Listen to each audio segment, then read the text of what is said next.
We join you tonight with a SUTV News special report on what happened at 139 Onley Road on Tuesday night. Full disclosure, one of the victims in the shooting, Charles Abbott, or CJ as he was affectionately known, has a number of friends here at SUTV News, myself among them. But now we get to the facts and what we know happened. We're going to take you to the press conference held earlier today by Sheriff Mike Lewis of the Wacomico County Sheriff's Office. That's right, SUTV has just learned a lot of new information from this press conference held by Sheriff Mike Lewis of the Wacomico Sheriff's Department.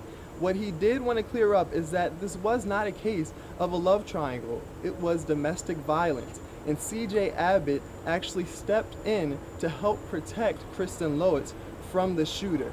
Another good point that was brought was that there was another fourth witness in the room during the shooting that was not injured at all, but she barricaded herself in a closet. She made a 911 call and ultimately saved Kristen's life. First responders at the scene located two victims that appeared to be suffering from gunshot wounds that were inflicted by a third individual who we identified quickly into the investigation as being the shooter. He died from a self-inflicted gunshot wound at the scene.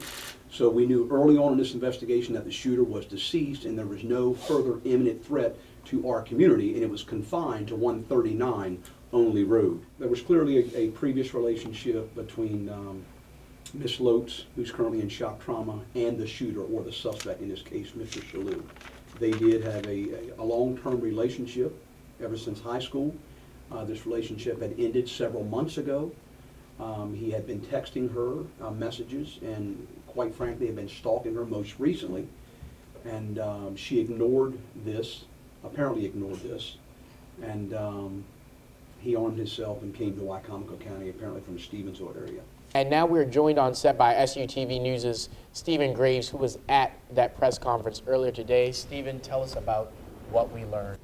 That's right, Eli. A lot of information was told at this press conference, and as you heard in my opening in my package, this was a big topic during the press conference, was that this wasn't a love triangle, that it was an act of domestic violence. But as you know, we've been hearing a lot here on campus that it was a love triangle, as Kristen and Ryan had dated for 3 years and been broken up for 4 months. So this could be an issue in the investigation. And Sheriff Mike Lewis wanted to let us know that they are still investigating this, so more details should come out. Also, we learned that there was a fourth witness, as I also stated in my package. And this witness, they're obviously not releasing her name for her safety, but she could be a huge, huge break in this case, as she heard the information happening and also called 911 to have police respond to the resident. One last thing that they talked about at the conference was that they believe that Ryan could have been stalking Kristen during this 4-month breakup, and social media is a huge part of this because Ryan did tweet before the incident happened a lot of disturbing things. So all of these factors are going into the investigation, and like I said, it's still being investigated, and Kristen is in stable but critical condition in the hospital right now. But a lot of people around campus are hoping that she pulls through. Thank you so much for that, Stephen. We now want to go to an interview that we did with Jacob Day, the City Council President. Earlier today, Jake Day visited us on campus and talked to SUTV News about his perspective on the shooting, how he would address parents and students that are concerned. Once again, I think it's critical that we remember whether this happened on one side of the city's line or the other, on the SU campus or off. This is a community event. This is something that has affected every one of us. This is something that we're all going to have to deal with, but it's an opportunity to heal. So let's come together at this point. If the city's resources can be applied to help the university, and I'm sure the county feels the same way, we're there. Earlier today, I also sat down and talked with Amanda Biederman and Jacob Troxel of the Flyer. They were on the scene very soon after the shooting took place, and they reported this incident for the school's newspaper. I want to go now to that interview to get their perspective on the situation. She's like, oh, that's so awful, and then we rush to get there, and then all of a sudden, I see a woman, and she's running through the crowd, and she says, oh God, it's my son, and she just she seemed so broken, and it wasn't until I saw that kind of emotion that I really think it hit me, what had happened and how awful this was and what this was going to mean for our community. And, I just saw so many people who, everyone just seemed lost and confused, and,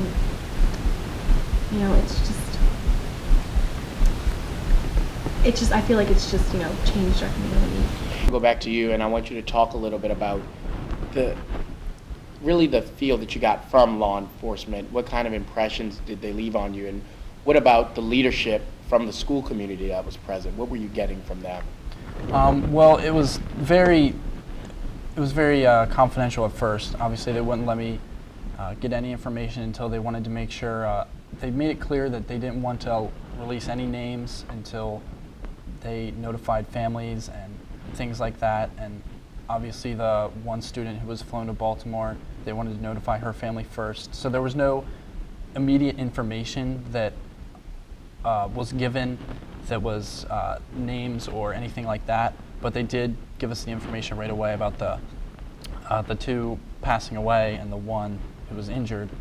But as far as the level of like confidentiality, it was very SUPD, like Salisbury Police Department did a great job as far as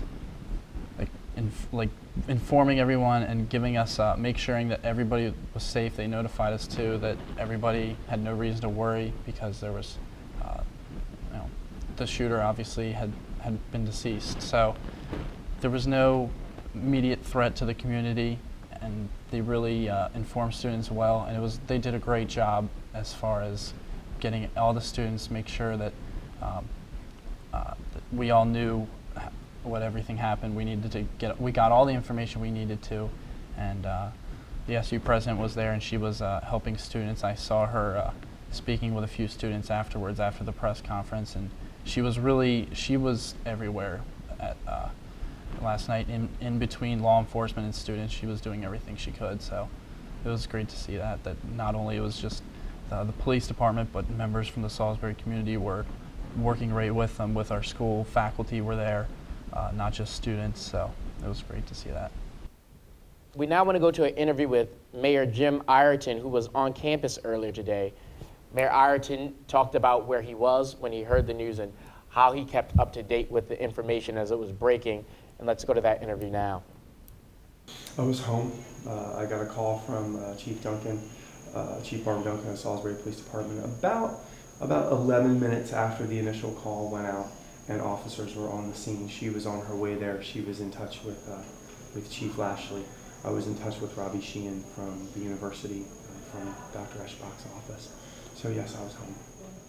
I think that this, Onley Road is a special place in our heart. Onley Road has been a part of this university as long as this university has been here. We know that we have worked hard with the residents there, the students, the property owners, the police, to try and get ourselves to a situation where we're working together all in one direction. I think the important thing for students to know is that what happened last night, there was no way that we were going to be able to stop that. So, we're going to mourn together, and we're going to cry, and we're going to get together at a vigil, and we're going to have to hold one another up. Eventually I think there'll be a discussion about guns, there'll be a discussion about domestic violence, there'll be this, a discussion about, relationships and mental health, I'm sure. But right now, literally one day, I still think we're all just kind of, as the T-shirt goes, at the end of the day, we're all seagulls. And right now, we've got to hold one another's wings up. I would say talk to your children once a day. Knowing that there was no way that you could have foreseen that young man driving down from the Bay Bridge to do what he did. I think that being the case, random acts of violence like this let us know that our loved ones and our relationships are fleeting, and we can't always be sure when and where these people will be taken away from us. So I would say that to parents, I would say that the safety of the general area was never compromised. The unsafe area was right in that particular house. I just want to say that this university has such an incredible president in Dr. Janet. Talking to her on the phone as many times as I did last night, and the emails from her and her staff. It broke her heart as a mother and as a leader of students and the leader of this university. And I know that there's so many students who go to school here who appreciate her, but I just think it should be said out loud that I know that Dr. Eschbach loves you, and I hope that you appreciate it. And now we're going to talk about the vigil. This vigil tonight was held to honor students. Charles Abbott, if we can just put his photo up.